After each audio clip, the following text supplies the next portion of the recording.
A while back, I did a video on Danganronpa where I also ranked every outfit the Danganronpa characters wore in the game Shiro Project. Now, since I only knew this game from Danganronpa, I looked into it more and found it very similar to one of my favorite game series, Bloons. The main difference being instead of monkeys, it's anime woman. Now, since I'm an American, that made me want to play the game with a cooler option. The monkey game, we're talking about the monkey game here.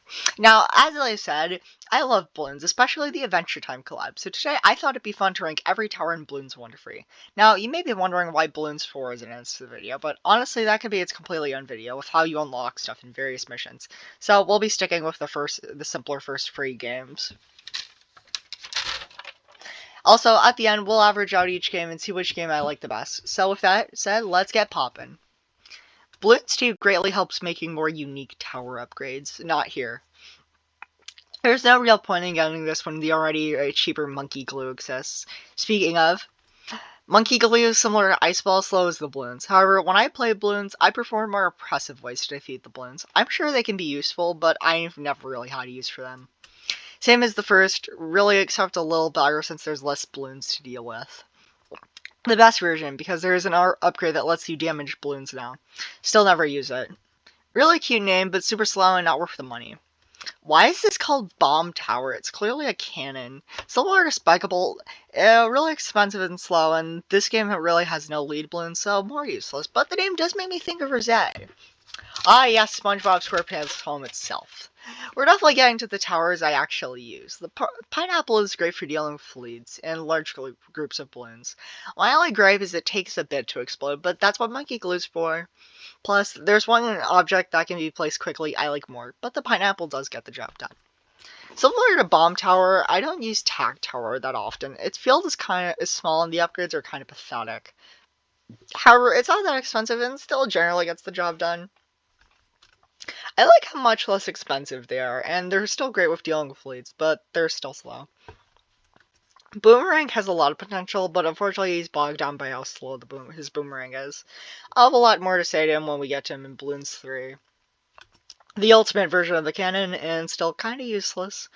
Once again, great with leads, but slow otherwise. And look, I get it's the point, but part of the reason I love Bloons is the franticness, and it's kind of ruining to see the cannon go so slow.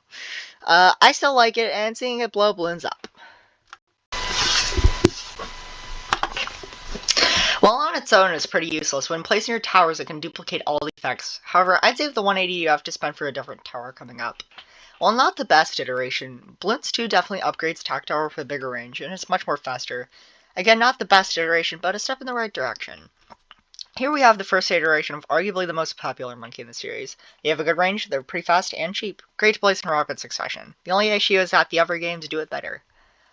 It's so satisfying to watch the boomerang get a balloon and get another one back. It's much faster and cheaper too, just adds to the frantic feel the series has.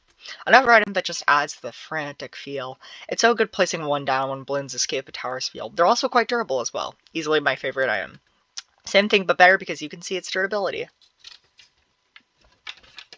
Just like with their OG counterpart, the Dark Monkey is fast, cheap, has a good range, and amazing upgrades. I love watching them all crush a line of balloons in seconds. The power can't be described, but fully and not a fully upgrade is pretty useful. However, on their own, Tac Tower shows how much it's improved, with it being faster, even if not as cheap as Dark Monkey, but it's still very cheap.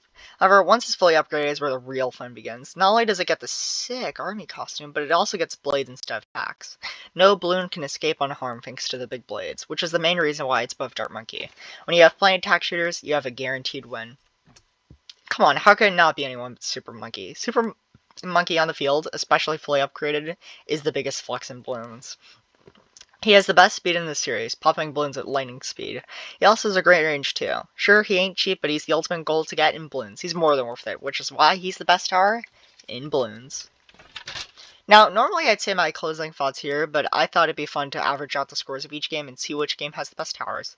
Basically, we take the list into 8 sections, bottom 3 having 0 points, and top 3, Super Monkey, having 7 points.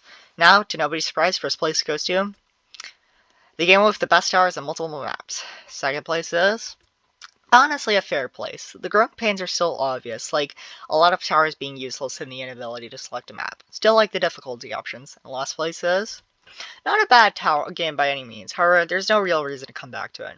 This was a fun video to do. I'd love to make videos on the other games as well. Till then, thanks for watching.